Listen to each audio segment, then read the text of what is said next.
O livro de Jonas, uma história subversiva sobre um profeta rebelde que odeia a Deus por amar os seus inimigos. Jonas é diferente dos profetas do Antigo Testamento porque, tipicamente, eles são coleções das palavras de Deus que foram faladas através do profeta. Mas este livro não se concentra nas palavras do profeta. Pelo contrário, é uma história sobre um profeta realmente mau e desagradável. Jonas aparece apenas uma outra vez no Antigo Testamento. É durante o reinado de Jeroboão II, um dos piores reis de Israel. E Jonas profetizou em seu favor, prometendo que venceria uma batalha que recuperaria todo esse território na fronteira norte de Israel. É importante saber que o profeta Amós também confrontou Jeroboão, e através dele, Deus reverteu especificamente a profecia de Jonas, prometendo que Jeroboão perderia todos esses territórios, porque ele era um rei terrível. Então, antes mesmo da história de Jonas começar, suspeitamos do caráter dele. O livro de Jonas tem um belo conceito com todo esse emparelhamento e simetria literária. Então, você tem os capítulos 1 e 3 contando a história do encontro de Jonas com não-israelitas. Primeiro com alguns marinheiros e depois com os inimigos que Jonas odiava, os ninivitas. E cada parte mostra um contraste cômico entre o egoísmo de Jonas e a humildade e arrependimento dos pagãos. Os capítulos 2 e 4 contêm orações de Jonas. Uma é uma oração de arrependimento, e a outra é uma oração onde Jonas ataca a Deus por ele ser muito bom. Agora, esse conceito cuidadoso do livro é acompanhado por um estilo realmente único de narração. A história está cheia de todos esses personagens estereotipados que, ironicamente, fazem exatamente o oposto do que você acha que eles fariam. Então, você tem o profeta, o homem de Deus, que se rebela e odeia o seu próprio Deus. Você tem os marinheiros, que são supostamente imorais, mas, na verdade, eles têm corações suaves e arrependidos e se voltam para Deus em humildade. Você tem o rei do império mais poderoso e sanguinário do planeta, e ele se humilha diante de Deus por causa do sermão de 5 palavras de Jonas, e até as vacas do rei se arrependem. Esse tipo de história se encaixa no que hoje chamaríamos de sátira. Essas são histórias sobre figuras conhecidas que são colocadas em circunstâncias extremas, e elas usam humor e ironia para criticar a sua estupidez e as suas falhas de caráter. Vamos nos aprofundar e ver como todas essas peças se encaixam. A história começa quando Deus fala com Jonas e o encarrega de pregar contra o mal e a injustiça em Nínive, a capital do Império Assírio, o inimigo cruel de Israel. Mas, em vez de ir para o leste, para Nínive, Jonas vai na direção oposta, entrando em um navio que vai para tão longe quanto possível, para Tarsis.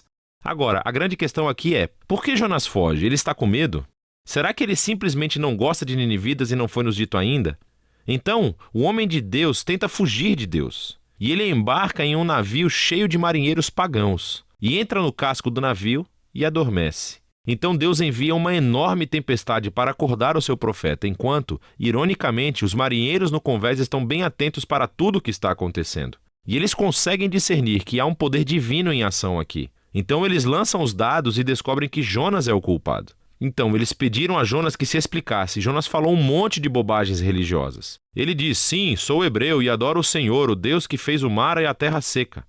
Esse cara deve estar brincando, não é mesmo? Deus fez o mar e a terra seca e Jonas é burro o suficiente para fugir desse Deus escondendo-se dentro de um barco? E quando os marinheiros perguntaram a Jonas o que eles deveriam fazer, ele diz, podem me matar, certo, me atirem ao mar. O que parece meio nobre no princípio, até que você percebe que isso era, na verdade, uma atitude completamente egoísta. Quer dizer, que melhor maneira de evitar ir a Nínive? Então ele coloca o seu sangue nas mãos de marinheiros inocentes, tentando forçá-los a matá-lo. Eles estão relutantes, é claro, e se arrependem diante de Deus, mesmo quando o atiram ao mar. A tempestade desaparece, e eles acabam temendo o Deus de Israel. E, ao contrário de Jonas, eles realmente adoram a Deus. Mas Deus frustra os planos de Jonas de escapar de Nínive. À medida que Jonas afunda, Deus providencia um túmulo molhado e estranho para ele. O estômago de um peixe grande. Agora, é claro, em circunstâncias normais, isso seria a morte certa. Mas nessa história, tudo está de cabeça para baixo. E assim, a morte submarina de Jonas se torna na sua passagem de volta à vida. Apertado no estômago dessa besta, Jonas profere uma oração, onde ele nunca pede perdão, mas agradece a Deus por não abandoná-lo. E ele promete que obedecerá a Deus daí para diante, não importa o que aconteça. E a resposta de Deus é bastante cômica. A baleia vomita Jonas de volta à terra firme. Então, mais uma vez, Deus manda Jonas ir pregar em Nínive, e Jonas obedece. Dizem-nos que Nínive era uma cidade gigantesca, levaria dias para percorrê-la. Então Jonas chega, e aqui está a sua mensagem. Dentro de 40 dias, Nínive será subvertida. São 5 palavras em hebraico. Seu sermão é bem curto e também estranho. Quer dizer, olha o que ele está falando. Não há menção do que os ninivitas fizeram de errado ou do que deveriam fazer para responder. Não há menção de quem pode destruí-los e, mais notavelmente, não há menção de Deus. O que está acontecendo aqui? Será que Jonas intencionalmente forneceu o mínimo de informação?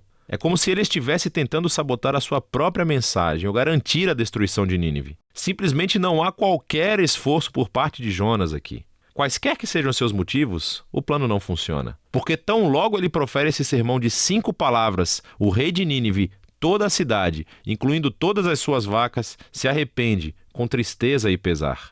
Então, pela segunda vez, esses pagãos malvados se mostram mais receptivos do que o próprio profeta de Deus. Então Deus perdoa os ninivitas e não destrói a cidade.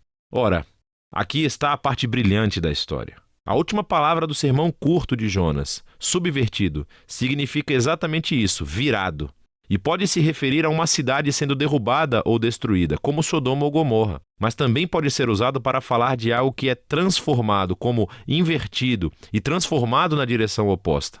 E assim, comicamente, as palavras de Jonas se tornam realidade, mas não da maneira que ele pretendia. Nínive foi subvertida quando os inimigos de Jonas se arrependem e encontram a misericórdia de Deus. O capítulo final encaixa todas as peças. Jonas está furioso e profere a sua segunda oração. Primeiro ele diz a Deus por que ele fugiu, lá no capítulo 1. Não foi porque ele estava com medo. Pelo contrário, era porque ele sabia que Deus era muito misericordioso. E isso é ótimo. Jonas realmente cita a própria descrição que Deus faz de si mesmo no livro de Êxodo e a joga na cara de Deus como um insulto. Ele diz que sabia que Deus é compassivo e que encontraria um meio de perdoar esses ninivitas horríveis. Dá para ouvir o desgosto na voz de Jonas. Jonas então interrompe a conversa e ora para que Deus o mate ali mesmo. Ele prefere morrer do que viver com um Deus que perdoa os seus inimigos. Para a sorte de Jonas, Deus não obedece e simplesmente pergunta se a ira de Jonas é justificada. Jonas ignora a pergunta e sai da cidade para acampar em uma colina próxima, esperando para ver o que pode acontecer. Quem sabe os ninivitas se arrependam do seu arrependimento e acabem sendo destruídos. Mas o que acontece a seguir é muito estranho. Deus fornece uma planta para proteger Jonas do sol e isso o deixa muito feliz. Mas Deus envia um pequeno verme para comer a planta, e Jonas perde a sua sombra. E no calor do sol, Jonas novamente pede a Deus para que o mate. Assim Deus pergunta a Jonas novamente se a sua raiva é justificada. E Jonas resmunga: absolutamente, agora me deixe morrer. E essas são as últimas palavras de Jonas na história do livro. As palavras finais de Deus são o que conclui o livro.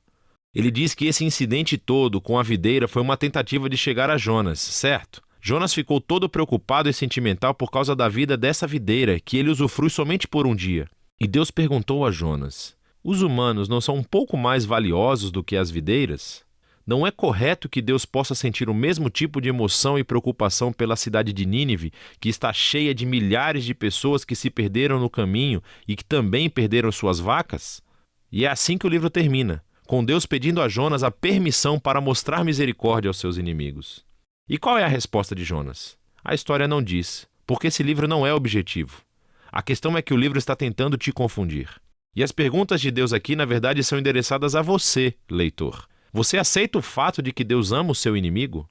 E então esse livro contém um espelho para quem o lê. Em Jonas, vemos as piores partes do nosso próprio caráter ampliado, o que deveria gerar humildade e gratidão, que Deus ama os seus inimigos e tolera o Jonas que vive dentro de cada um de nós.